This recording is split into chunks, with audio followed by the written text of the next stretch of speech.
Hello friends, मेरा नाम है हर्ष गोयल और ये मेरी अकाउंटिंग की पहली वीडियो है। इस वीडियो में मैं आपको बताऊंगा कि अकाउंटिंग क्या होती है, अकाउंटिंग हम क्यों करते हैं, इसके क्या एडवांटेज है, क्या डिसएडवांटेज है, अकाउंटिंग के कौन कौन यूजर्स होते हैं, ये सारी इन्फॉर्मेशन इस अकाउंटिंग में मैं आपको दूंगा। सबसे पहले अकाउंटिंग क्या होती है? सबसे पहले अकाउंटिंग का सिंपल सा मीनिंग होता है जितनी भी फाइनेंशियल ट्रांजैक्शंस कर रहे हैं, मतलब पैसे से रिलेटेड जितने भी लेन देन कर रहे हैं, उसको कहीं पे सिंपल सा रिकॉर्ड करना। रिकॉर्ड करने के बाद भी काफी सारी प्रोसेस होती है, वो प्रोसेस मैं आपको बाद में बताऊंगा। सबसे पहले तो मेन होता है कि उसको कहीं ना कहीं लिखना। अब अकाउंटिंग की सारी प्रोसेस क्या क्या होती है स्टेप वाइज। सबसे पहले अकाउंटिंग में हम ट्रांजेक्शन्स को आइडेंटिफाई करेंगे।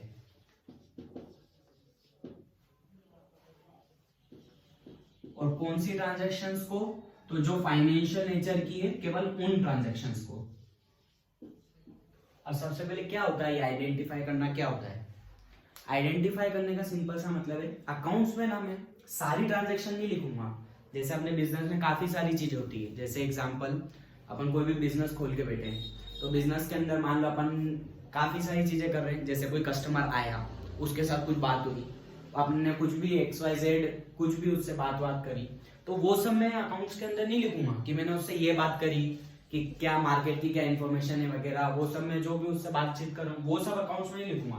तो अकाउंट्स में मैं केवल वो ट्रांजेक्शन लिखूंगा जो फाइनेंशियल नेचर की हो। फाइनेंशियल नेचर की मतलब जिसमें पैसे का लेन देन हो, या तो मैं उसको पैसे दूं या वो मेरे को पैसे दे। और पैसे का मतलब खाली ये नहीं कि केवल मनी से रिलेटेड जो भी हो, फाइनेंशियल नेचर। मतलब जैसे एग्जांपल, मैं उसको पैसे नहीं दिए, मैंने केवल उसको, मान लो मेरी मोबाइल की शॉप है, तो केवल एक मोबाइल दिया।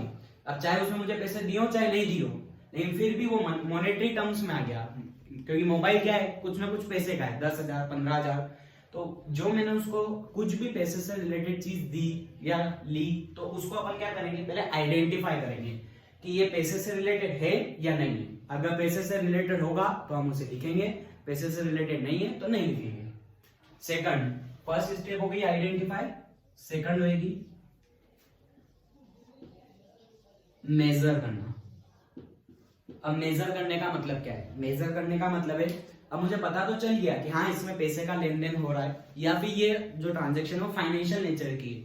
अब मैं उसे मेजर करूंगा कि वो कितने की है ट्रांजेक्शन। जैसे एग्जांपल मैंने अभी बताया आपको, मान लो मेरा मोबाइल का शॉप है, तो मैंने क्या करा, उसको मोबाइल दिया। तो मोबाइल कितने का है? 10,000 का दिया, 12,000 का दिया। उसमें GST कितना है, ये के दूसरे कोई चीज वगैरह, मान लीजिए मैंने उसको डिस्काउंट वगैरह दिया। तो इन सब के ना मैं अमाउंट मेजर करूंगा, अमाउंट कि ये मैं कितने की ट्रांजेक्शन कर रहा हूँ। क्यों? क्योंकि मुझे लिखना पड़ेगा कहीं ना कहीं। तो अमाउंट में कितना लिखूं? जैसे मोबाइल मैंने 10,000 का दिया, तो मैं उसे 10,000 लिखूं, 8,000 लिखूं, 9,000 लिखूं, कितना लिखूं, वो मुझे क्या करना पड़ेगा, मेजर। तो सेकंड स्टेप होती है अकाउंटिंग में मेजर करना। थर्ड स्टेप होगी अकाउंट्स की रिकॉर्ड करना। अब रिकॉर्ड करने का सिंपल सा इतना मतलब है, उसको कहीं ना कहीं भी अपनी बुक्स में लिखना। जैसे एग्जांपल, मान लीजिए मैंने किसी को 10,000 रुपए का मोबाइल उधार में बेचा, तो मैं क्या करूंगा, अपनी एक बुक निकालूंगा। जैसे मान लीजिए उसके लिए होती है सेल्स बुक, तो मैं क्या करूंगा, सिंपल सा अपनी सेल्स बुक निकालूंगा और उसमें लिख दूंगा कि मैंने इस कस्टमर को 10,000 रुपए का मोबाइल बेचा, ताकि मेरे को क्या हो, फ्यूचर में उससे पैसे लेने वो याद रहे। तो थर्ड स्टेप होती है रिकॉर्ड करना। जो भी ट्रांजेक्शन अपन कर रहे हैं वो कहीं ना कहीं पे केवल लिख देना। फिर वापस से क्या करूंगा, कोई दूसरा कस्टमर आएगा, मान लीजिए वो मुझे कैश देके गया, तो मैं अपनी एक कैश बुक होती है, उस कैश बुक को निकालूंगा और उसमें एंट्री करूंगा कि इससे इतने रुपए आए। या फिर मान लीजिए मैंने किसी को कैश दिया, तो उसके लिए मैं उसकी एंट्री करूंगा कि इसको इतना कैश दिया। तो रिकॉर्डिंग में क्या करते हैं हम, सिंपल सा जितनी भी ट्रांजेक्शन जो फाइनेंशियल नेचर की अपन ने पता करी, उसको क्या करेंगे, रिकॉर्ड करेंगे। और कितनी वैल्यू पे? तो जो वैल्यू अपन ने मेजर करी उस पे। तीसरी स्टेप हो गई रिकॉर्डिंग। चौथी स्टेप, रिकॉर्डिंग के बाद अपन करते हैं क्लासिफाई करना। देखो जैसे रिकॉर्डिंग में मैंने आपको बताया, मैं क्या करूंगा, सारी ट्रांजेक्शन्स को कहीं रिकॉर्ड करूं। अब जैसे मान लीजिए एग्जांपल, मेरी सेल्स बुक है, उसमें मैं क्या कर रहा हूँ, सेल्स रिकॉर्ड कर रहा हूँ। अब मान लीजिए एक दिन में मैंने 20 मोबाइल बेचे, फिर second day, third day, fourth day, fifth day, ऐसे में डेली मोबाइल बेचता रहूंगा। अब मान लीजिए फर्स्ट डे मैंने एक राम नाम का इंसान था, उसको कोई मोबाइल बेचा, वो आया मेरे पास 1 महीने बाद पेमेंट जमा कराने के लिए। तो मैं 1 महीने की टोटल सारी ट्रांजेक्शन एक एक करके चेक नहीं कर सकता कि राम की कितनी है। तो उसके लिए क्या करूंगा, मैं राम का एक अलग अकाउंट बना दूंगा, ताकि जब भी राम आए तो मैं डायरेक्टली बार बार मुझे सारी ट्रांजेक्शन चेक नहीं करनी पड़े, केवल एक ही उसके अकाउंट में मैं क्या कर लूं, डायरेक्टली देख लूं कि राम के साथ मेरी कितनी ट्रांजेक्शन हुई। उसे हम बोलते हैं क्लासीफाई करना। और क्लासीफाई के लिए हम क्या करते हैं, तो इंडिविजुअल हर इंसान के क्या करते हैं, लेजर अकाउंट बना देते हैं। जो सेम टाइप की ट्रांजेक्शन है, जितनी भी ट्रांजेक्शन सेम टाइप की अपन ने रिकॉर्ड करी, उसको एक जगह पे इकट्ठे करने को बोलते हैं क्लासीफाई करना। सेम ट्रांजेक्शन जो होती है सेम नेचर की, उनको एक जगह पे लिखना, उसको बोलते हैं क्लासीफाई करना। नेक्स्ट प्रोसेस होती है समराइजिंग। अब समराइजिंग का मतलब क्या होता है, समराइजिंग का मतलब होता है जितनी भी मैंने ट्रांजैक्शंस रिकॉर्ड करी पूरे साल में, उनकी एक ही समरी बनाना। जैसे एग्जांपल, मैं पूरे साल में सेल कितने की करी, मैंने पूरे साल में परचेज कितने की करी, पूरे साल में मैंने अपने स्टाफ को सैलरी कितनी दी, पूरे साल में मैंने एग्जांपल जैसे कैरिज, कोई किराया भाड़ा वगैरह जो भी मेरा गुड्स आता है उसका कितना पे किया। उसके अलावा अगर मान लो मेरी फैक्ट्री वगैरह है तो मैंने मजदूरों को कितनी वेजेस दी। तो जितनी भी टोटल साल की सेम ट्रांजेक्शन है उनकी टोटल एक ही जगह पे लिखना, उसको बोलते हैं समराइजिंग। इसके लिए हमारे को बनाना पड़ता है trial balance.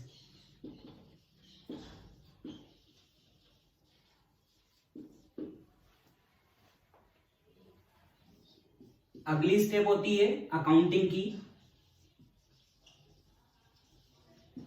Analyse and interpretation. अब एक बार अपन ने समरी बना ली, अब मैं क्या करूंगा, उस जितनी भी फाइनेंशियल ट्रांजैक्शंस अपन ने रिकॉर्ड करी, अब उसको एनालाइज करूंगा और इंटरप्रेट करूंगा, मतलब मैं उसको समझूंगा। जैसे एग्जांपल, मान लीजिए मैंने बिजनेस के लिए जितनी भी ट्रांजैक्शंस करी उनको रिकॉर्ड करने के बाद एक मैं ट्रेडिंग P&L बैलेंस शीट बना रहा हूँ। अब ये मैं क्यों बना रहा हूँ, पहले तो ट्रेडिंग P&L बैलेंस शीट क्या होता है, तो शॉर्ट में ट्रेडिंग और P&L तो वो एक अकाउंट होते हैं जो अपने को ये बताते हैं कि अपन ने पूरे साल में कितना प्रॉफिट अर्न किया या कितना अपने को लॉस हुआ, वो बताते हैं अपने को ट्रेडिंग और P&L। और एक होती है बैलेंस शीट। बैलेंस शीट अपने को ये बताती है अपना जो बिजनेस है उसमें अपनी कितनी प्रॉपर्टी वगैरह है, अपनी पोजीशन क्या है, अपन किस लेवल पे है, वो अपने को बताती है बैलेंस शीट। तो ये शॉर्ट में मैं क्या करूंगा, एनालाइज करूंगा कि जो इस साल मैंने जितनी भी ट्रांजैक्शन करी उससे कुछ फायदा भी हुआ या नुकसान हुआ। और जैसे मान लीजिए उस बिजनेस में, जैसे मान लीजिए मैं एक इन्वेस्टर हूँ, किसी कंपनी में इन्वेस्ट करूंगा, तो मैं क्या करूंगा, मैं एक एक ट्रांजेक्शन नहीं देखूंगा कि किसको कितने रुपए लिए, कितने गए, कितने आए, कितने गए। मैं क्या करूंगा, शॉर्ट में पूरे साल की जो समरी है उसको एनालाइज करूंगा और इंटरप्रेट करूंगा। उसको क्या करूंगा, एक ही बार मैं देख लूंगा कि साल में एक कंपनी जो है कि प्रॉफिट कमा रही है या लॉस में जा रही है, और कंपनी की फाइनेंशियल पोजीशन कैसी है, कंपनी अच्छी है बड़े लेवल पे या छोटे लेवल पे। लास्ट स्टेप होती है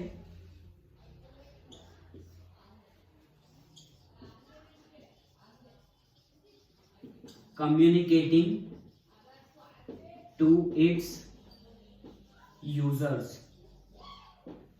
अब कम्युनिकेशन का मतलब क्या है, अब मैंने फाइनेंशियल अपनी पूरी अकाउंटिंग कर ली, सब फाइनेंशियल स्टेटमेंट वगैरह बना लिए।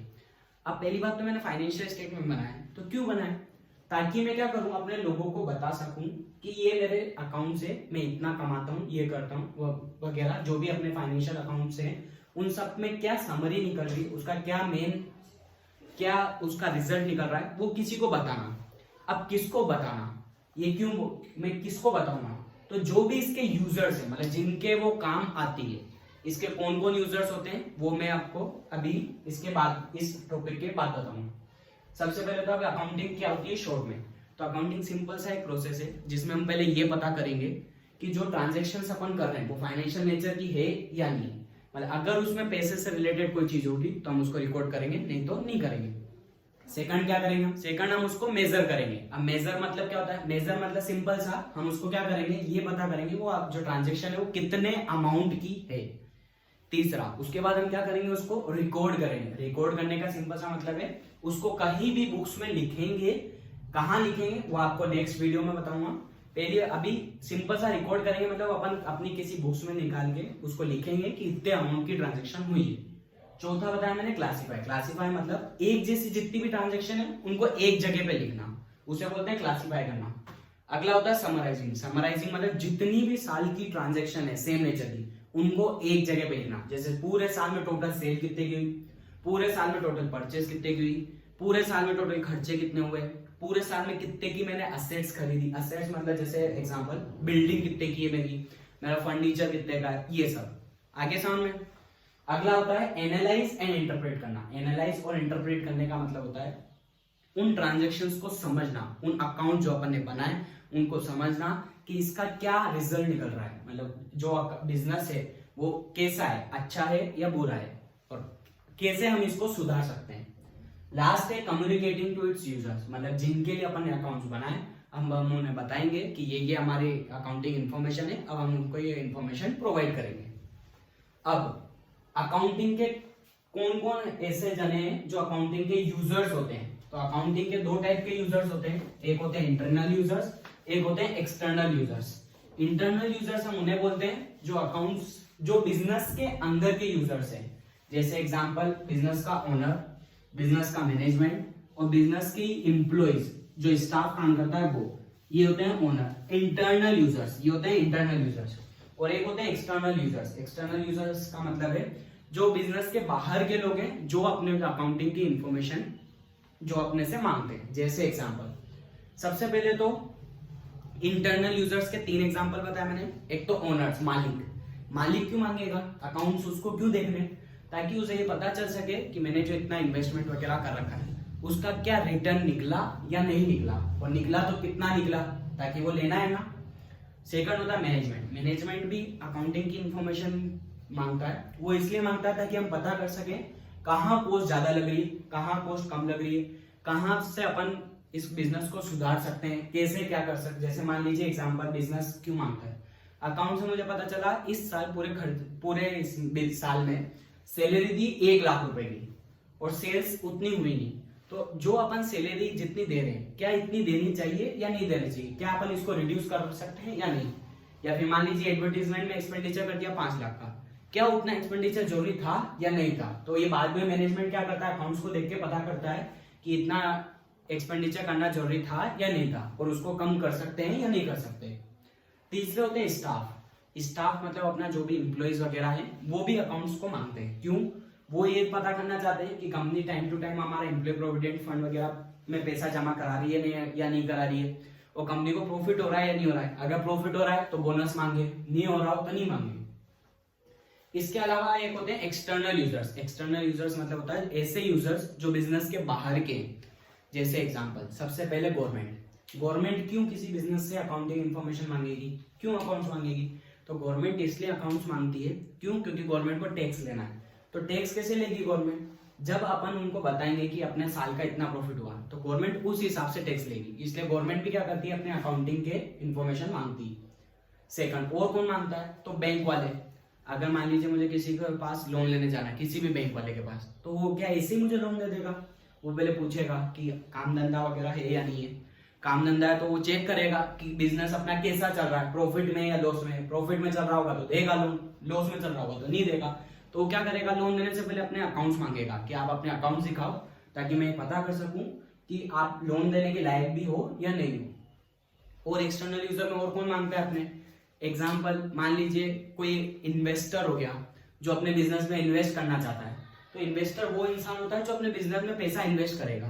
तो जब तक उसे ये पता नहीं होगा कि अपना बिजनेस प्रॉफिटेबल है या नहीं है, तब तक वो कैसे इन्वेस्ट करेगा। इसलिए वो भी क्या करेगा, अपने अकाउंट्स मांगेगा ताकि वो ये पता कर सके कि इस बिजनेस में इन्वेस्ट करना चाहिए या नहीं करना चाहिए, या फिर इससे कोई दूसरा बेटर बिजनेस हो। और हम अकाउंट्स कौन कौन मांगता है, तो इन्वेस्टर हो गया, टैक्स वाले हो गए, गवर्नमेंट हो गई। इसके अलावा और अपने एक्सटर्नल यूजर्स में आ जाएंगे क्रेडिटर्स। सबसे पहले क्रेडिटर्स कौन होते हैं, क्रेडिटर्स वो लोग होते हैं जो हमारे को उधार में माल देते हैं। तो अगर मान लीजिए मैं कोई बिजनेस कर रहा हूँ, जैसे मान लीजिए मैं मोबाइल का बिजनेस कर रहा हूँ, तो मैं अगर ऐसे ही किसी के पास उधार मांगने जाऊंगा तो वो मुझे मना कर देगा। लेकिन अगर मैं उसे अकाउंट्स बताऊंगा मेरे कि जैसे मान लीजिए मेरा अकाउंट्स इतने मतलब इतने की मेरे पास प्रॉपर्टी वगैरह पड़ी रहती है, इतने का स्टॉक रहता है, इतने का मेरा प्रॉफिट है, तो वो क्या करेगा, इजीली मुझे क्रेडिट प्रोवाइड कर देगा। लेकिन मान लीजिए मेरा लॉस वाला बिजनेस है, तो मेरे को क्या करेंगे, क्रेडिटर्स मना कर देंगे कि उधार में हम माल नहीं बेचेंगे। तो वो भी क्या करते हैं, उधार देने से पहले अपने अकाउंट्स मांगते हैं। तो ये दो टाइप के यूजर्स हो गए, इंटरनल और एक्सटर्नल। इंटरनल में कौन कौन आ गया, अब कंपनी का मालिक, ओनर्स। दूसरा कौन आ गया, मैनेजमेंट। तीसरा कौन आ गए, जितने भी इंप्लॉइज है। और एक्सटर्नल यूजर्स में कौन आ गया, गवर्नमेंट आ गई, काय के लिए, तो टैक्स के लिए। सेकंड में कौन आया, इन्वेस्टर आया। इन्वेस्टर काय के लिए आया, क्यों, क्योंकि उसे इन्वेस्टमेंट करना है। थर्ड बैंक वाले। बैंक वाले क्यों, क्योंकि उनको लोन देना है, अगर वो बिजनेस अच्छा होगा तो लोन देंगे, नहीं तो नहीं देंगे। और कौन आया, तो क्रेडिटर्स। क्रेडिटर का भी सेम, अगर मान लो बिजनेस अच्छा हुआ तो उधार में माल देगा, नहीं तो नहीं देगा। और भी इसके अलावा बहुत सारे यूजर्स होते हैं, जैसे पब्लिक, कस्टमर। अगला है अकाउंटिंग के क्या क्या एडवांटेज है, क्या क्या डिसएडवांटेज है। तो एडवांटेज, सबसे पहले तो अकाउंटिंग हम क्यों कर रहे हैं ना, इसी से पता चल जाएगा अकाउंटिंग के क्या एडवांटेज है। जैसे एग्जांपल, मैं क्यों लिख रहा हूँ, जितनी भी ट्रांजेक्शन हो रही है उनको कहीं लिख क्यों रहा हूँ, लिख इसलिए रहा हूँ क्योंकि मैं भूल नहीं जाऊँ। जैसे एग्जांपल, मान लीजिए मैंने अभी आपको बताया मेरा मोबाइल का बिजनेस है, मैंने किसी को मोबाइल बेचा, मान लीजिए उसका नाम था राम। अब राम को आज मैंने मोबाइल बेच दिया, उसको कहीं नहीं लिखा, कुछ भी नहीं लिखा, ऐसा बुक्स में कहीं नहीं लिखा कि राम से मैं पैसे मांगता हूँ। हो सकता है 1 महीने बाद, 1.5 महीने बाद मैं भूल जाऊं, तो इसलिए मैं क्या करूंगा, अगर मैं आज ही लिख दूंगा राम को मैंने मोबाइल बेचा और उससे 10,000 रुपए लेने हैं, तो अगर वो 2 साल बाद भी मेरे पास आएगा ना, तो 2 साल बाद भी मैं क्या करूंगा, मेरा अकाउंट्स खोलूंगा और उसमें पता कर लूंगा राम से कितने पैसे लेने हैं। तो मैं क्या कभी भी किसी चीज को भूलूंगा नहीं। इसे बोलते हैं रिप्लेस मेमोरी। अपनी मेमोरी को लाइफ टाइम तक क्या कर सकता है, ये रिप्लेस कर सकता है।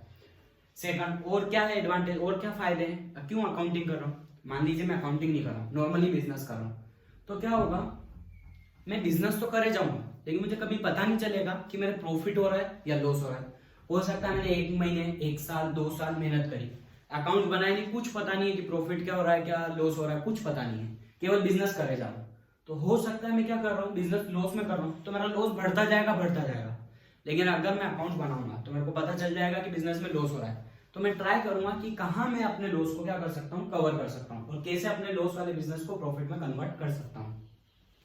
तो एक एडवांटेज तो क्या हुआ अकाउंटिंग का, कि अकाउंटिंग अपने को मेमोरी को लाइफ टाइम तक लॉन्ग कर देती है। सेकंड क्या हुआ, सेकंड एडवांटेज ये हुआ कि अपने को पता चल जाता है कि अपना प्रॉफिट और लॉस क्या कितना हुआ।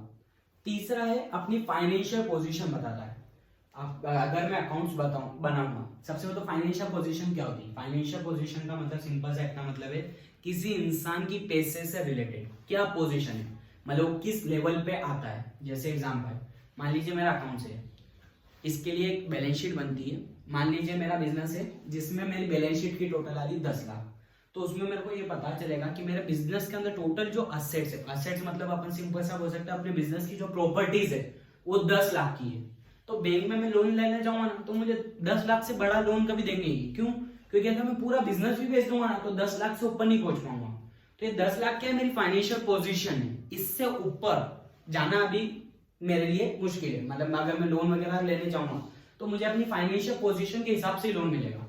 अब किसी की फाइनेंशियल पोजीशन है 10 लाख और किसी की है 100 करोड़, मान लीजिए अपन बड़ी बड़ी कंपनीज की बात करें, तो वो अगर अपने अकाउंट दिखाएंगे तो उनको लोन भी उस हिसाब से मिलेगा।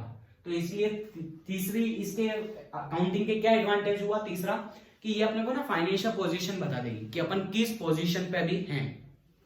चौथा, इसके अलावा और क्या एडवांटेज है अकाउंटिंग का, तो इसके अलावा एक अकाउंटिंग का ये एडवांटेज है कि अपने को ना कंपेयर करने में हेल्प करता है। कंपेयर करने में, कंपेयर करना मतलब सिंपल सा, अपन को अपनी बिजनेस को किसी दूसरे के, यानी कि मान लीजिए अपने कॉम्पिटिटर के बिजनेस से कंपेयर करना है, तो हम कंपेयर सिंपल सा कैसे कर पाएंगे, तो अकाउंट्स के थ्रू कर सकते हैं। अपनी सेल कितनी है और उसकी सेल कितनी है। जैसे मान लीजिए मेरा काम है एमआई के मोबाइल, किसी और का काम है रियलमी के मोबाइल बेचना, तो एमआई रियलमी से कैसे कंपेयर करेगी अपने आप को, अपनी सेल्स को देख के कि अपन साल में कितने का मोबाइल बेच रहे हैं और रियलमी वाले कितने बेच रहे हैं। मान लीजिए एमआई की सेल्स है 1 साल की 1 लाख और रियलमी की है 50,000, तो इसका मतलब दोनों में से कौन अच्छा होगा, एमआई। क्यों, क्योंकि अपन ने कंपेयर करा दोनों में से किसकी सेल्स ज्यादा है। ये सेल्स कितनी है कैसे पता चलेगा, अगर मैं अकाउंट बनाऊंगा तो पता चलेगा साल में कितनी सेल्स हुई, अकाउंट्स नहीं बनाऊंगा तो नहीं पता चलेगा। तो 4 एडवांटेज क्या बताया मैंने अकाउंट के, एक तो कंपेरेबिलिटी होता है, एक हो गया कि अपने को क्या बताएगा, प्रॉफिट एंड लॉस बताएगा, एक हो गया अपनी फाइनेंशियल पोजीशन बताएगा, और एक अपनी मेमोरी को क्या करेगा, लॉन्ग टाइम तक रिमेंबर करने में हेल्प करेगा। अगला होगा टैक्स में अपने को क्या होता है, इसका थोड़ा बेनिफिट मिलता है। अब बेनिफिट मतलब अपने को टैक्स भरने में इजी रहता है। जैसे एग्जांपल गवर्नमेंट बोलेगी अगर आप बिजनेस कर रहे हो तो जीएसटी भरो। अब जीएसटी कैसे भरूंगा मैं, अपनी सेल के ऊपर। सेल कितनी करी उसके लिए मुझे क्या करना पड़ेगा, अकाउंट बनाने पड़ेंगे। तो इसलिए क्या होगा, अगर अपन अकाउंट बनाते हैं तो अपने को टैक्स भरने में आसानी रहेगी। अगर मुझे पता रहेगा कि साल में मैंने कितनी सेल्स करी, तो फिर मैं क्या करूंगा, सिंपल सा टैक्स डायरेक्टली अपने अकाउंट्स को खोलूंगा, उसमें देखूंगा इस महीने की सेल्स कितनी है, इतनी, तो मैं क्या करूंगा, सिंपल सा उसके हिसाब से टैक्स भर पाऊंगा। इस साल का प्रॉफिट कितना है, इतना, तो मैं उस प्रॉफिट के ऊपर क्या करूंगा, टैक्स भर पाऊंगा। तो अपने को टैक्स में भी क्या करता है, अकाउंट्स हेल्प करता है। अब अकाउंट्स के क्या डिसएडवांटेज है, क्यों अकाउंट्स, क्यों इसकी क्या कमियां क्या है इसके अंदर। सबसे पहली कमी, अकाउंट्स जो है केवल फाइनेंशियल नेचर की ट्रांजैक्शंस को रिकॉर्ड कर रहा है, नॉन फाइनेंशियल नेचर की ट्रांजैक्शंस को रिकॉर्ड नहीं कर रहा है। जैसे एग्जांपल, मेरा बिजनेस है, मेरे बिजनेस में मैंने बोला आपको मैं मोबाइल बेच रहा हूँ, वो रिकॉर्ड कर रहा हूँ, लेकिन अकाउंट्स ना ये रिकॉर्ड नहीं करता है। मान लीजिए मेरे 4 मेंबर का स्टाफ है, तो 4 में से मान लीजिए 2 ईमानदार है और 2 जो है वो ईमानदार नहीं है। मान लीजिए 2 में से एक जो है वो कभी कभार बिजनेस में चोरी कर लेता है। तो अपना स्टाफ कैसा है, मतलब क्वालिटी नहीं बताता है ये, केवल केवल क्या बताता है, जो मॉनेटरी टर्म्स की जितनी भी ट्रांजेक्शन होगी उसको तो रिकॉर्ड करेगा, लेकिन किसी इंसान की क्वालिटी, एट्रीब्यूट्स वगैरह वो सब नॉन फाइनेंशियल नेचर की जितनी भी ट्रांजेक्शन है उसको नहीं बताता है। तो मेरे अकाउंट, मान लीजिए बिजनेस में 4 स्टाफ में से 2 अच्छे हैं 2 बेकार, तो वो चीज मैं अकाउंट्स में नहीं लिख सकता कि 4 में से 2 अच्छे हैं 2 बेकार है। तो अपन अकाउंट्स के अंदर केवल केवल क्या लिख सकते हैं, फाइनेंशियल नेचर की ट्रांजेक्शंस लिख सकते हैं, नॉन फाइनेंशियल नेचर की नहीं लिख सकते। पहला डिसएडवांटेज। दूसरा डिसएडवांटेज अकाउंटिंग का ये होगा, अकाउंट्स में ना हमें आपको कई जगह पे एस्टिमेट लेने पड़ते हैं। एस्टिमेट का मतलब है एक्चुअल अमाउंट नहीं लिख सकते अपन, अपने को कुछ ना कुछ सोचना पड़ेगा, ऑन एन एवरेज लेना पड़ेगा कि इतना मेरे हिसाब से सही रहेगा अमाउंट। तो कई सारी जगह ऐसी है जहां पे हम क्या करेंगे, एक्चुअल नहीं लेंगे, एस्टिमेट लेंगे। तो उसकी वजह से क्या हो सकता है, अपना अकाउंट जो है थोड़े एक तरह से बोल सकते हैं भरोसेमंद नहीं होंगे। तीसरा, और अकाउंट्स का क्या डिसएडवांटेज है, अकाउंट्स का एक डिसएडवांटेज ये भी है कि अकाउंट्स में ना हम काफी सारी चीजों को उस वैल्यू पे रिकॉर्ड करते हैं जो किसी पुराने हिस्टोरिकल कॉस्ट के हिसाब से होता है, और आज अगर रियलिटी में अपन देखें तो उसका नेचर, उसकी वैल्यू कुछ और ही होती है। जैसे एग्जांपल, मान लीजिए मैंने बिल्डिंग खरीदी, वो बिल्डिंग थी 10 लाख की, मैंने अपनी बुक्स में उसको 10 लाख पे लिख रखा है। आज अगर मैं उस बिल्डिंग को बेचना चाहूं तो उसकी वैल्यू आ सकती है 25 लाख, लेकिन फिर भी मेरी बुक्स में वो कितने की है, 10 लाख। तो एक ये डिसएडवांटेज है अकाउंट्स का कि अकाउंट्स में ना हम केवल केवल क्या लिख सकते हैं, केवल केवल क्या करेंगे, पुरानी कॉस्ट के हिसाब से लिखेंगे। आज हो सकता है उसकी वैल्यू कुछ और हो, तो उस वैल्यू को अपन नहीं बता सकते हैं, यानी उसको बोलते हैं, आज जो उसकी वैल्यू होती है उसको अपन बोलते हैं रियलाइजेबल वैल्यू। रियलाइजेबल वैल्यू मतलब आज अगर मैं इसे बेचूं तो कितने रुपए आए। तो उसमें क्या होता है, गलत रियलाइजेबल वैल्यू कुछ और हो सकती है और उसकी कॉस्ट बुक्स के हिसाब से अलग हो सकती है। एक ये डिसएडवांटेज है। और क्या डिसएडवांटेज है, एक ये डिसएडवांटेज है कि अकाउंट्स में कोई भी इंसान क्या कर सकता है, अपने बेनिफिट के हिसाब से अकाउंट्स को मैनिपुलेट कर सकता है, यानी कि चेंज कर सकता है। जैसे एग्जांपल, अभी मान लीजिए इस साल मेरे को लोन लेने जाना है, किसी बैंक से लोन लेना है, तो मैं क्या कर सकता हूँ, सिंपल सा अपने प्रॉफिट को क्या कर सकता हूँ, ज्यादा बता सकता हूँ। क्यों, ताकि लोन वाले क्या करें, मुझे इजीली लोन दे दे। सेम ऐसे example, second example, next year मुझे लग रहा है कि टैक्स ज्यादा बन रहा है, तो नेक्स्ट ईयर मुझे टैक्स कम देना है, तो मैं क्या कर सकता हूँ, अपने प्रॉफिट को क्या कर सकता हूँ, कम बता सकता हूँ। कम बताऊंगा तो टैक्स भी कम लगेगा। तो अकाउंट्स को क्या कर सकता है, कोई भी इंसान ना मैनिपुलेट कर सकता है, मतलब अपने हिसाब से क्या कर सकता है, उसको चेंज कर सकता है।